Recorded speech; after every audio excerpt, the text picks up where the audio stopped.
Good morning, students. Today we have to start with the story quality. Yesterday we did the introduction. Today we'll start with the chapter. Yesterday I discussed the theme with you.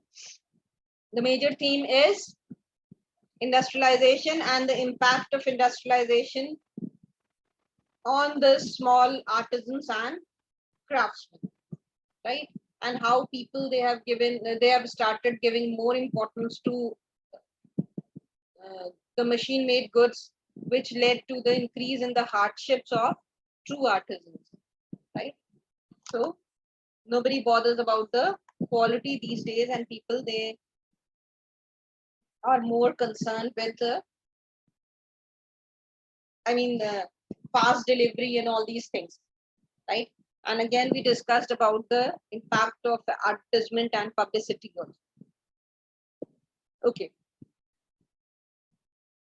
will somebody read?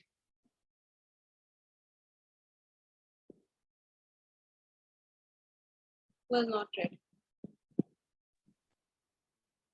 Piyush, will you read please?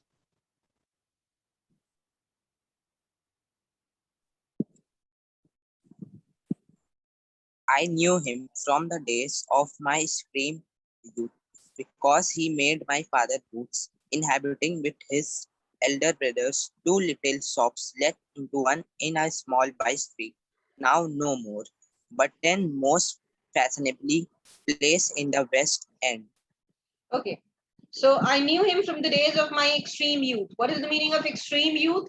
Extreme youth means early youth, right? Means when I was quite young. I knew him from the days when I was quite young. Why?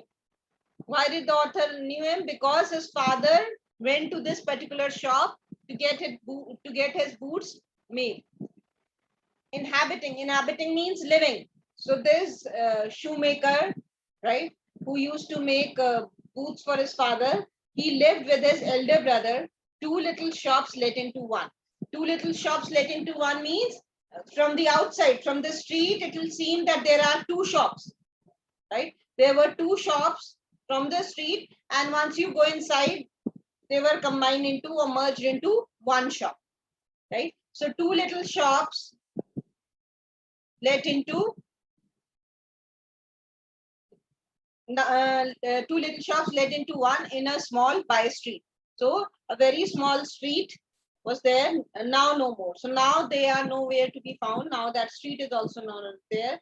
But when the author was young and used to visit their shop with his father, then there were these two shops which were let into one. But then most fashionably placed in the West End.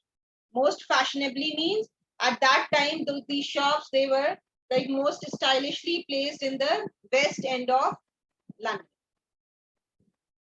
right? Continue please.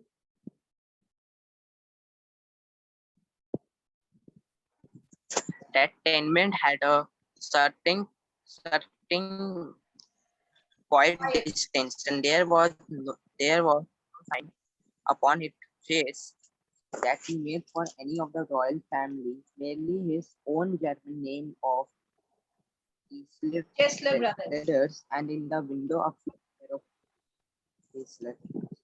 Okay. In the, win- So in the the window, tenement had a certain quiet distinction. Tenement means tenement is the large building which is divided into apartments and flats, right? So that large building had a certain quiet distinction. Means it was not a very noisy place. There was not a lot of hustle bustle in that place. There was no sign upon its face, and it seemed to be very quiet. And there was no sign upon its face that he made for any of the royal family. So this tells us that they didn't believe in advertisement and publicity, right? There was nowhere mentioned that these shoemakers they made boots for the royal family. Like this is how they advertise these days also, right? We design clothes for the celebrities. We are her designer. Such great actress as our customer. So this is how people advertise their product. But these people, that is Jesler Brothers, they didn't have any such sign. They didn't mention like such sort of things on their board that we make use of the royal family and the royalty comes to us for our boots. So these were the things which were completely missing from there. Merely his own German name of Gessler Brothers. So what was mentioned on their board? The only thing which was written there was their name, their German name, Gessler Brothers. So we come to know that they were German, right? And in the window, a few pairs of, and what was there? On the board, Gessler Brothers was mentioned, and in the window, a few pairs of boots were kept. I remember that it always troubled me to account for those unwearing boots in the window. So when the writer was quite young and he used to visit their shop, it always troubled him on seeing those unwearing. Unwearing means never changing. The boots were the same. The boots which were kept on the window, they were the same when he used to visit the shop as a child, and when he grew up and visited their shop. The boots, they changed. The boots which were kept on the window, those were never changed. They were the same old boots which were kept there for years and years hence. For he made only what was ordered.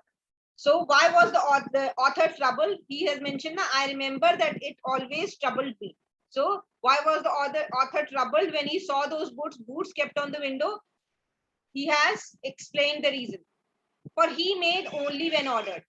What was the reason? Because he made boots only when somebody came to him to give the orders. Right? He took orders from the customers and he made customized boots. So how is it that these pairs of boots, they are lying in the window? So this is what troubled the author. And then there is one more reason.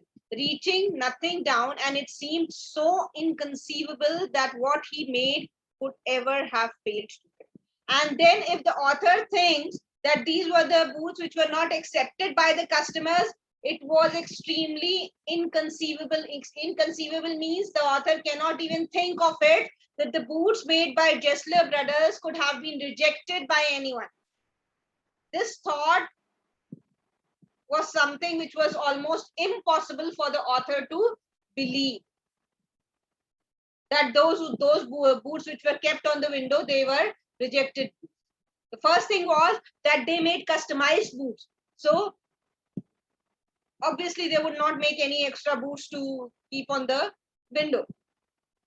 Then the second thing was, if the author thinks that they were the rejected boots, these were the boots which were like which the customers didn't buy and they were kept on the window, then this was also something which was inconceivable. Inconceivable means impossible to think, impossible to imagine that what he made could have ever failed to fit. That Gessler Brothers could ever make a boot which will fail to fit the customer. Had he bought them, then the third thing which the author thought was that had he bought them, that might be he had bought those boots and kept there, then this also seemed inconceivable. This was also something which was unbelievable for the author. Why? He would never have tolerated in his house leather on which he had not worked himself. So they were so passionate about their art, they were of shoemaking, of boot making, that they will never tolerate any leather in their house on which they have not worked. Means any boots which have not been made by them, they won't allow it into their house. So this question that the boots kept in on the window, they must have been bought by them, was also unimaginable by the author. Besides, they were too beautiful. So they were too beautiful to be bought. A pair of pumps. Now what are pumps?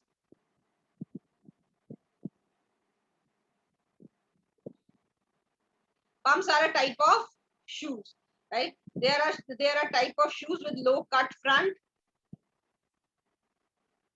and they don't have the fastener.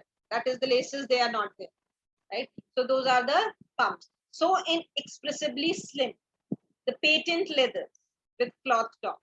The patent leathers means the branded leather. They use the branded leather with cloth top. So the pumps which were kept, now he has given a description of the boots which were kept on the window, right? So those were a pair of pumps was there, and they were inexpressibly slim, means they were very slim, very nicely made, and the quality of the leather was also very good. With cloth tops, making water come into your mouth. Okay, making water come into your mouth means they were very tempting, right? The pair of pumps which were kept there, they were very tempting. The tall brown riding boots. These were the second pair. The tall brown riding boots with marvelous sooty glow. Sooty means black color, like that black powder, the soot, right? So it's not very, the soot is not very shiny black, right? So he says that with a sooty glow means, you know that black powder which is produced when you burn something, right? It is black in color, but that black doesn't have a shine. So that colored boots were, riding boots were kept there, as if though new they had been worn 100. And it seemed when you glanced at those boots, those riding boots, it seemed that they have been worn for 100 years, right? Though they were new. Those pairs could only have been made by one who saw before him the soul of, right? Anyone who is able to see the soul of boot was very much involved, was deeply involved in shoemaking. Only such a person can make these type of, right? It's not easy for any shopkeeper, any shoemaker to make these boots. Anyone who is very passionate about his art, only then he'll be able to make such beautiful boots. So truly were they prototypes, incarnating the very spirit of the boot, right? So they were, prototypes means, what is a prototype? When you try to make something, then you make, for the first thing which you make is the prototype. Is the first sample or the first form, right? How the things will be, how the things will appear when they are completed. So they were like the prototype, the first form, incarnating the very spirit of all food. So it seemed that this very spirit of shoes has been brought to life, right? Having a look at those boots, while having a look at those boots, it seemed that the very spirit of shoes has been incarnated or brought to life. So we come to know how wonderful boots they used to make, these Jesler brothers. These thoughts, of course, came to be later. Though even when I was promoted to him means when he started going to the Jesler brothers for his boots. Earlier his father used to go, right? So he knew these people from the time his father used to get his boots made from these people. And then later when he grew up, he was promoted to them means he also started visiting them for his boots at the age of perhaps 14. So when he was 14 years old, then he was promoted to Jesler brothers means Jesler brothers started making boots for him from this age. Some inkling haunted me of the dignity of himself and his brother. Inkling means, haunted means, haunted means, inkling haunted me. What does it mean? Inkling haunted me. What is what do you mean by inkling? Anyone?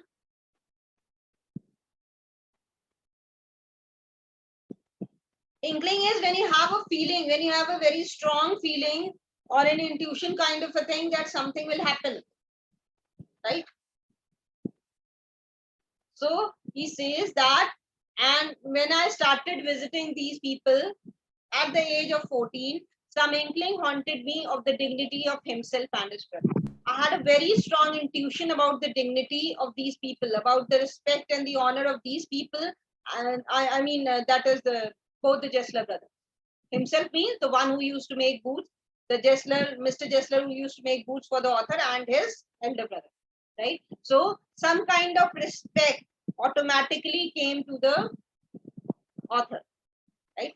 For to make boots. Why? Because what was the reason for that respect which the author felt from inside for them? Why? Because for to make boots, such boots as he made seemed to me then and still to me mysterious and wonderful. That was the reason, right? That he was like kind of haunted with a feeling of respect and honor for these people. That he, about the dignity of these people. That it was like making boots, the way they move, the way they make their boots. Such boots as he made seemed to me then. Means when he was 14 years old, then also it seemed to him something strange and mysterious, and still to me. Present at the present day also, the writer or the author has not changed his opinion. Still, the author finds it mysterious and wonderful, and he believes that they make the best boots. Nobody can make boots like them, like Jesler brothers. Nobody can make boots like Jesler brothers. Their art of boot making still seems to the author as something mysterious and wonderful. Any problem till here? Anything you haven't understood?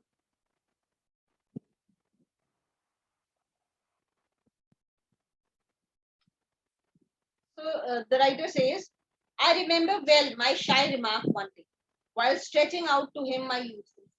So one day when author visited their shop, he still remembers that his shy remark means in a very shy manner, he said something, he uttered something to the Jesler brothers, and he still remembers the remark which he passed. He said, isn't it awfully hard to do, Mr. Jesler? So what was it? Because he was quite young and he was completely in awe of their boots, right? He was mesmerized. He was kind of spellbound with their boots. So he said he couldn't stop himself, and he said that isn't it awfully hard to do, Mr. Jesler?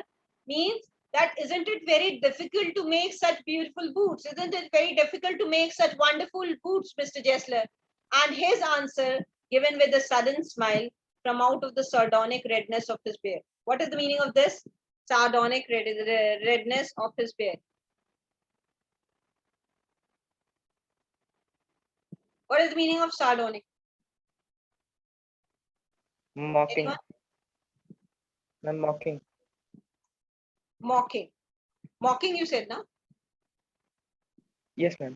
Huh. So yes, when he in a very mocking manner, in a very with a very mocking kind of a smile, he said, redness of his beard. Redness means his beard was red in color, right? So he said with a mocking smile on his face, which was covered with red beard, he said, it is an art. It because they were German, so their accent was like this.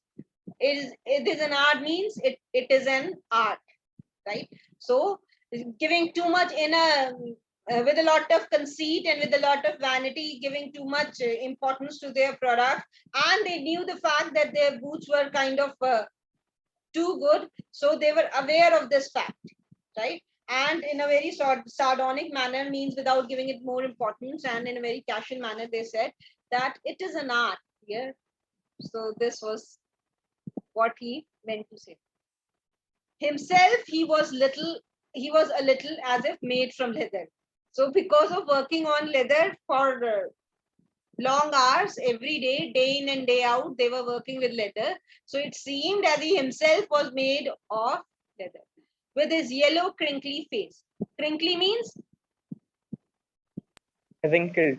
Yes, wrinkled, with a lot of wrinkles. So there were a lot of wrinkles on his face. Now this is the description of Mr. Jesler, so you will have to remember it. Okay. Crinkly face and crinkly reddish hair and beard. So what is the meaning of crinkly reddish hair and beard? Means his hair were curvy, they were not straight, right? So crinkly reddish hair and beard.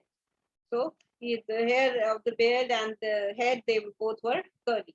And neat folds slanting down his cheeks to the corner of his mouth.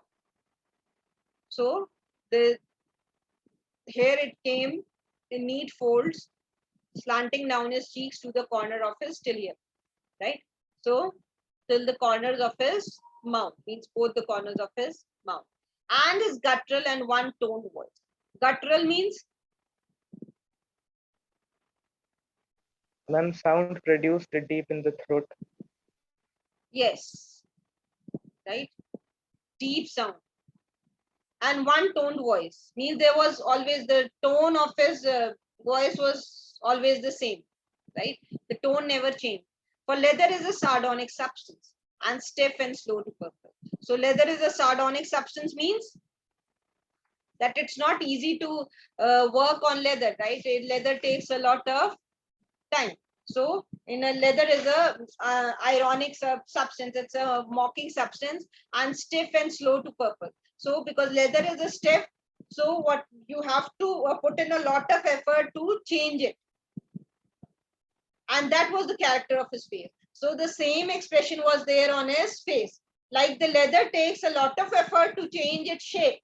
You have to you have to work really hard, put in a lot of effort and labor to change the shape of leather.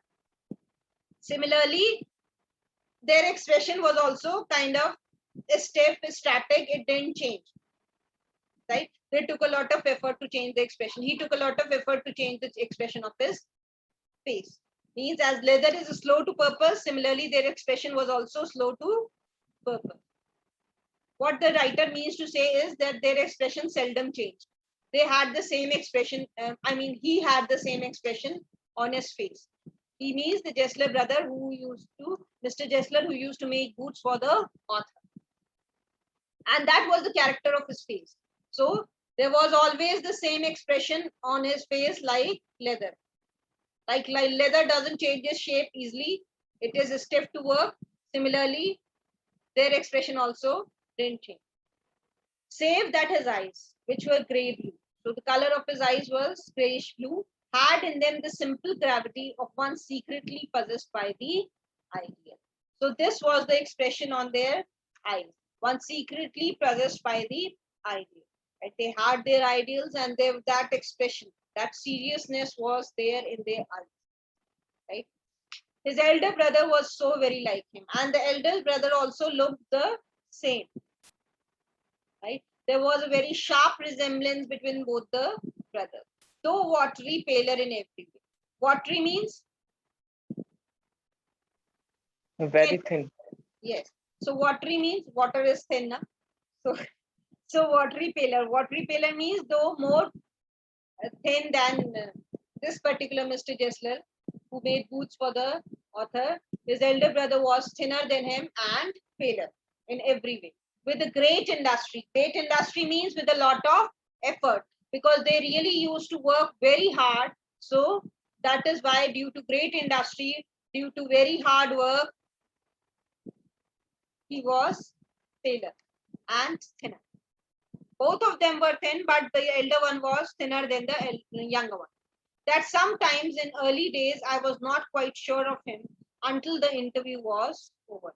Then I knew that it was he, if the words "I will ask my brother" had not been spoken. So they resembled each other so much that the writer was not very sure of him. Right?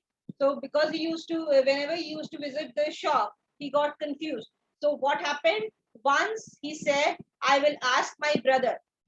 Brother means brother, right? So once when he uttered this sentence that "I will ask my brother," then he came to know that it was his elder brother, or else he used to get confused, right? Between both. When I grew old and wild and ran up bills, right? Ran up bills means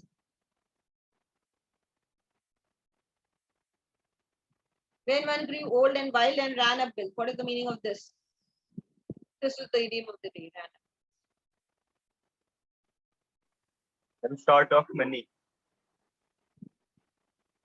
Come again. I'm short of money. Ran up. Yes, when you have a lot of debt, when you have a large amount of money you to pay, that is running up bills, right?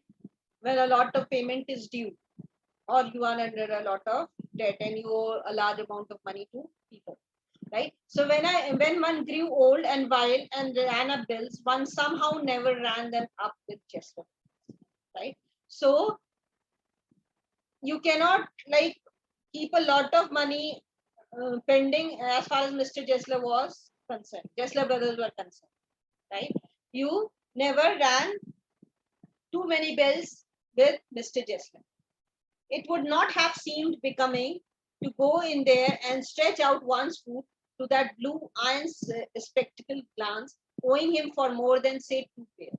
So at the most, it would not seem becoming means it would not seem decent to go to their shop, stretch your foot in front of them to take the measurements, and while owing too much money, right? When you have a too much debt, right? When you have a large amount of money to be paid to Mr. Jessler, you cannot do that. It would seem very indecent and you yourself will feel ashamed to do it. So at the most, you could owe 2 pairs, say 2 pairs, just the comfortable reassurance that one is still his client. And owing money for those 2 pairs, it meant that you are still their client. It was a comfortable kind of a reassurance that, see, when you owe money to someone, it means you still have the relationship of a debtor and a creditor, right? So that owing money for 2 pairs of boots, it meant that you are still their customer. You will still come back to them. It meant that. But owing money for more than 2 pairs of boots would seem very indecent and very unbecoming of you to go to their shop and stretch your foot when you have a lot of money to be paid. For it was not possible to go to him very often. His boots lasted till. Then another thing was the quality. Once the thing is of good quality, obviously it will not be damaged and destroyed. So this was another characteristic of the boots made by Mr. Jessler, that his boots lasted terribly. And because his boots lasted terribly, it was not possible to go to their shop quite often. Once you go there, buy a pair of boots, then it will take a long time for those boots to wear and tear, right? So you will not get another opportunity to visit their shop very soon, right? You will have to pay for a long period of time for another visit, to pay another visit to their shop. Having something beyond the temperate, some, as it were, essence of the boot stitch. So the very essence of the boot was stitched into them. And because the very essence of the boots was stitched to them, essence means that very soul, the very spirit of the boot was stitched into pair of shoes which were made by Mr. Jessler. And because it was so, they also lasted.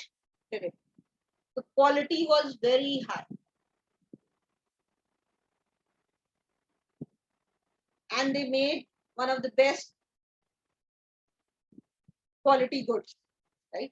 Boots. So that is why they lasted terribly long. He has used the word, the writer has used the word terribly. Means more than normal, right? So I think we should stop here and we'll continue on the next one.